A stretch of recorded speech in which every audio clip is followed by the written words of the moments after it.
Hai semua, jumpa lagi bareng aku di channel Sahams Media. Jadi di video kali ini aku mau membahas mengenai penjualan saham yang ada di aplikasi Bizzer. Jadi buat yang nanya saham di Bizzer itu bisa dijual atau enggak, jawabannya bisa lewat pasar sekunder. Nah, sebelum kita praktek penjualan saham di aplikasi Bizzer, ada beberapa ketentuan yang penting juga buat teman-teman ketahui. Yang pertama itu supaya kita bisa menjual saham di aplikasi Bizzer, saham yang telah didistribusikan paling singkat itu 1 tahun. Jadi harus kita pegang minimal 1 tahun. Nah, yang kedua di sini jangka waktu 12 bulan atau 1 tahun. Pasar sekunder ini cuma dilakukan 2 kali aja. Itu pun berlangsung selama 10 hari kerja. Dan untuk jam perdagangan di sini dari jam 9 pagi sampai jam 16 atau jam 4 siang. Perdagangan efek tutup pada hari Sabtu, Minggu, tanggal merah, dan cuti bersama. Jadi cuma dari hari Senin sampai Jumat.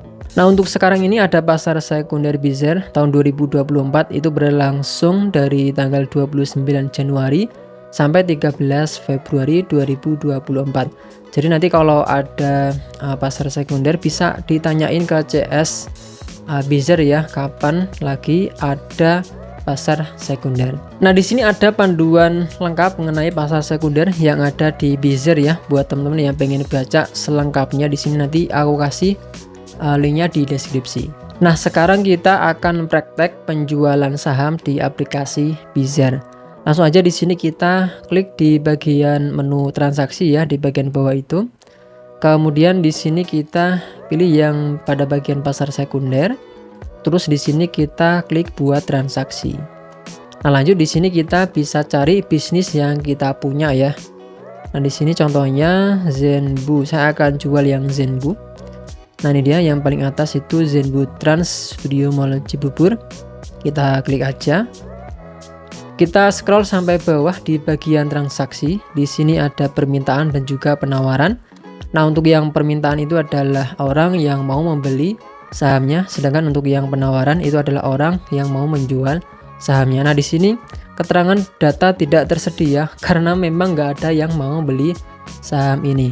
Siapa juga yang mau membeli saham yang bisnisnya itu enggak memberikan keuntungan, dan dividen pun di sini keterangannya 0%. Jadi total keuntungan investor per tahun berdasarkan data historis itu Rp0 dan juga rata-rata dividen yield per tahun itu juga 0%.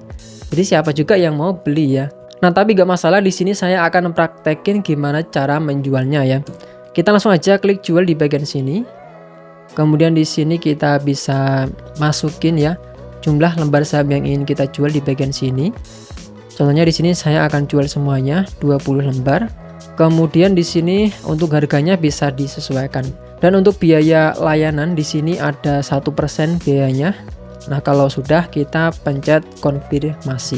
Kemudian akan muncul konfirmasi penawaran jual. Di situ ada keterangan ya, nilai investasi berapa, biaya berapa, dan total yang akan didapatkan. Kita pencet centang di sini ya. Saya sudah membaca prospektus dan mengerti bla bla bla bla. Terus kita klik ajukan penawaran jual. Nah, di sini keterangannya penawaran jual berhasil. Jadi di sini kita sudah berhasil menjualnya. Kita coba. Nah, ini di sini ya. Di sini akan muncul di bagian sini, di bagian penawaran.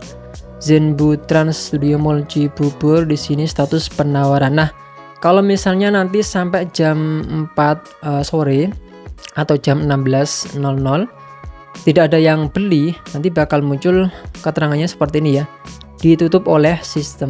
Dan nanti besoknya kalau misalnya kita mau jual lagi ya, kita ulangi cara ini lagi sampai ada yang membelinya.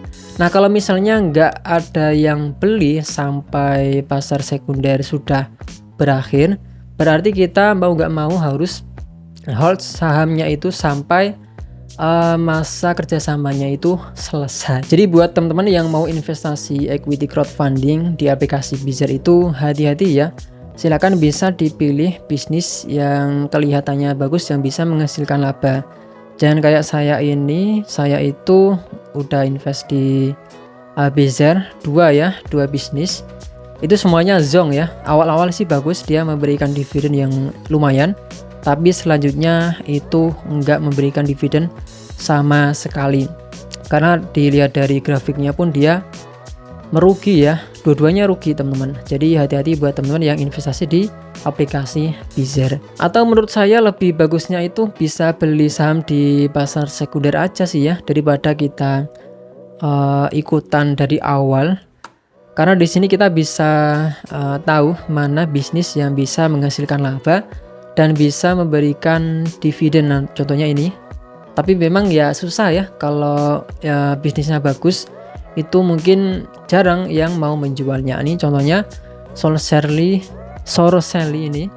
ini permintaannya banyak banget, jadi banyak yang mau membelinya, cuman nggak ada yang mau menjualnya. Karena kita lihat dari finansialnya bagus banget, di rata-rata dividen yieldnya aja sampai 40-an %. Jadi mungkin agak susah kalau kita cari yang di pasar sekunder. Dan saya juga sudah pernah bikin tutorial gimana caranya investasi di Bizzer ini buat teman-teman yang pengen investasi juga. Nanti tak kasih link videonya di deskripsi. Jadi itu aja, jangan lupa subscribe dan kita ketemu lagi di video selanjutnya.